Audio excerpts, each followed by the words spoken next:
I have been working on the review of the Discovery set by Kayali, but I've decided to have some of their fragrances in separate videos.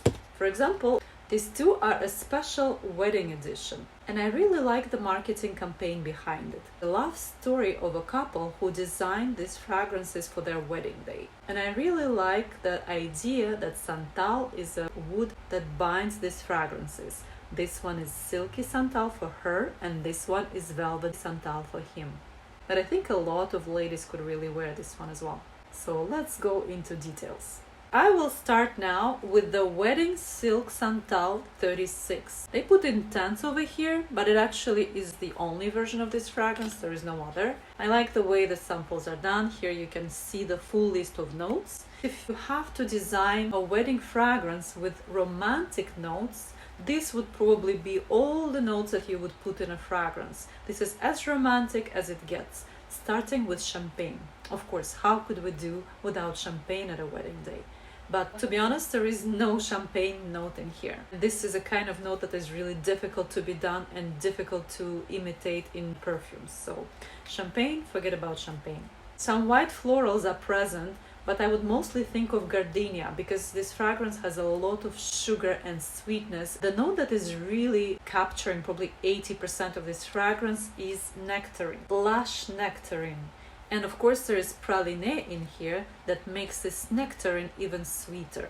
And all this is wrapped up in a vanilla cloud. One of the notes that actually came into my mind before reading the notes was whipped cream. Have you heard an expression, peaches and cream? This is really peaches and cream.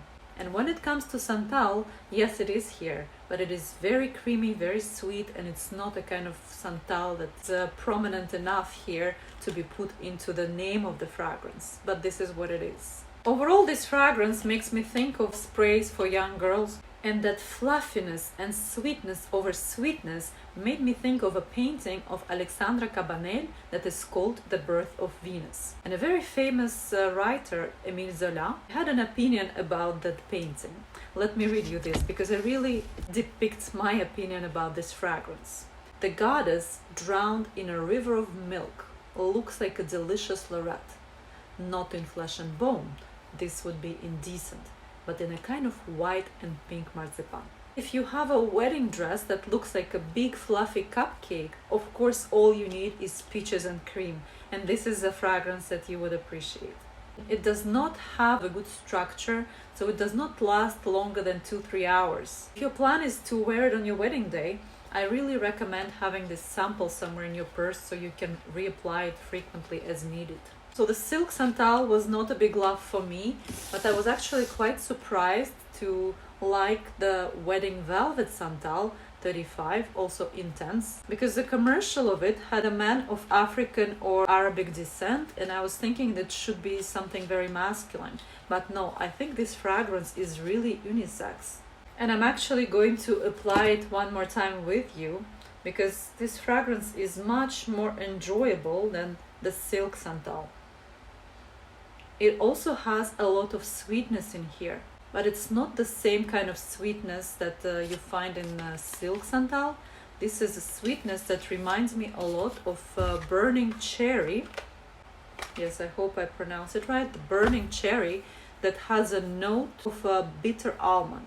The bitter almond is not listed in burning cherry. It's also not listed in Velvet Santal, but it is a really prominent note in here, which again comes with a lot of sweetness. And if burning cherry comes with a note of cherry, obviously, the Velvet Santal comes with the white florals, especially jasmine. Another note that makes me think that this is more of a feminine kind of fragrance is powder. And this is not a floral powder, it's more like a woody powder, but also this powder makes me think of sugar. It's like sugar was turned into a cloud. If Silk Santal had a cloud of vanilla around, this one has a cloud of sugar and maybe like woody dust. So yes, sandalwood is not coming out as serious wood in here, it's coming out as a dust of sandalwood.